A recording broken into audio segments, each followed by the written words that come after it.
Hi guys, you're welcome to my YouTube channel. My name is Rema. I'm your psychotherapist. What do we do? I give solutions to psychological issues on this channel. Don't forget to click on the subscribe button. Hi guys, so I have a gist for you guys. Come here, come closer.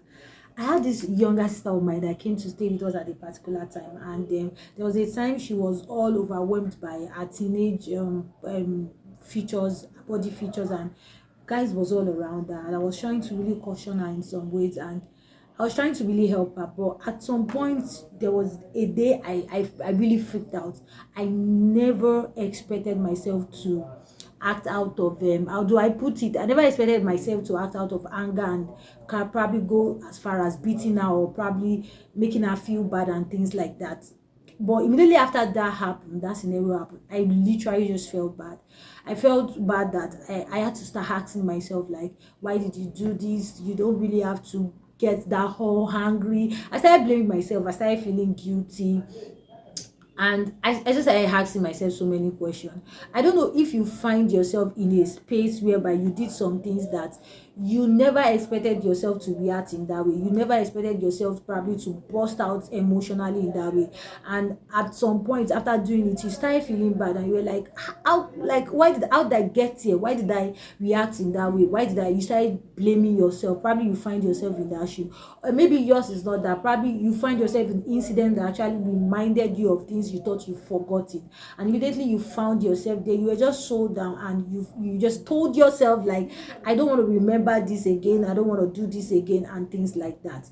Now that particular chapter of the scripture that talked about how Jesus angrily saw people selling and buying in God's own temple, somewhere that is supposed to be a place of worship, and he went inside and drove all of them out angrily. Are we supposed to say Jesus wasn't supposed to get angry at that moment? I mean, that could really trigger a kind of emotion that is not right in Jesus because of how much honor he has for his father. Or the particular place in the Bible that happens to be the shortest verse that says that Jesus wept. Like, excuse me, a whole master Jesus wept. Like, he wept. He expressed how he felt. What I'm trying to say that we all have tendency to be triggered emotionally, to react in a certain way at a particular time to certain issues, and that trigger can either be traced to so many things that are not looking right to us, or things that we've not healed from, things of where we are coming from, our background experiences and relationship, and so many things. And the most important thing is how we deal with our emotional reactions towards issue. That is where trigger becomes more effective.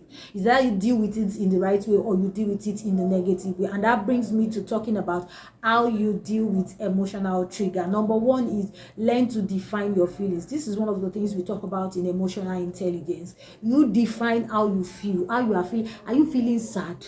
Are you feeling happy? Are you feeling angry? Define it. You know, when you are feeling a particular feeling and you're unable to define it, is one problem on its own. So you need to learn to speak up to yourself and say, this is how I feel towards this particular issue. This is how I've been triggered. I've been triggered to feel bad. I've been triggered not to trust people again. I've been triggered not to really put my energy on certain things. I've been triggered not to have the right vibes and right energy for certain things.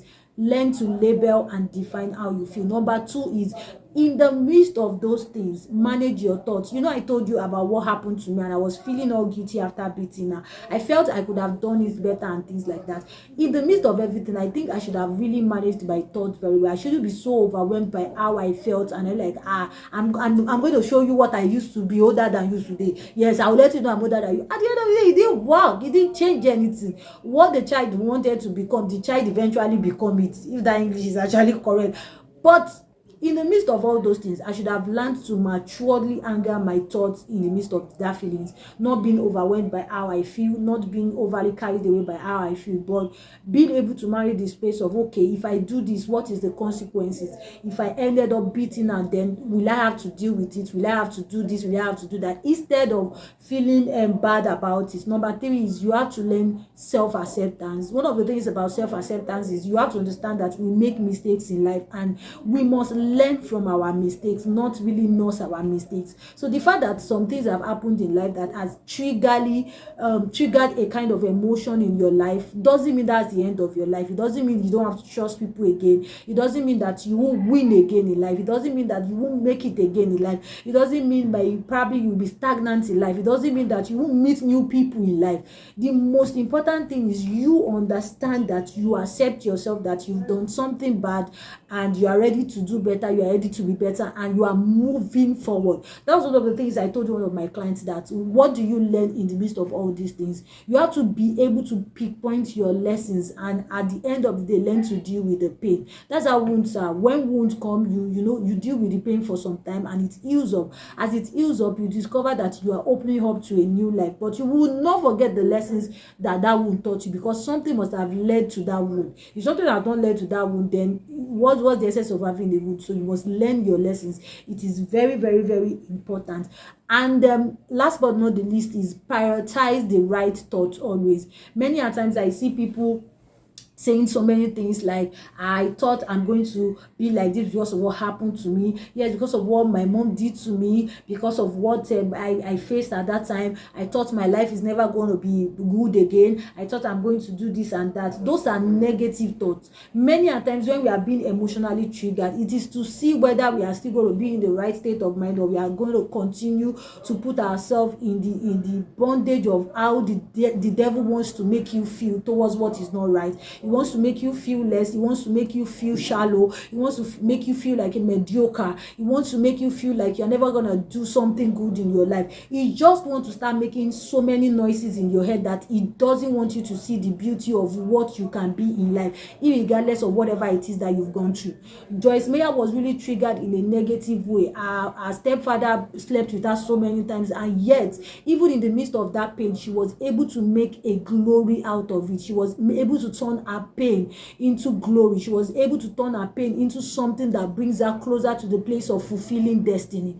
Many a times when you see that people have been battered, what makes them warriors, victors, is because they are able to bring their pain, whatever it is that triggered them to be shattered, they are able to bring it to the table, pick up their pieces and make a life out of it.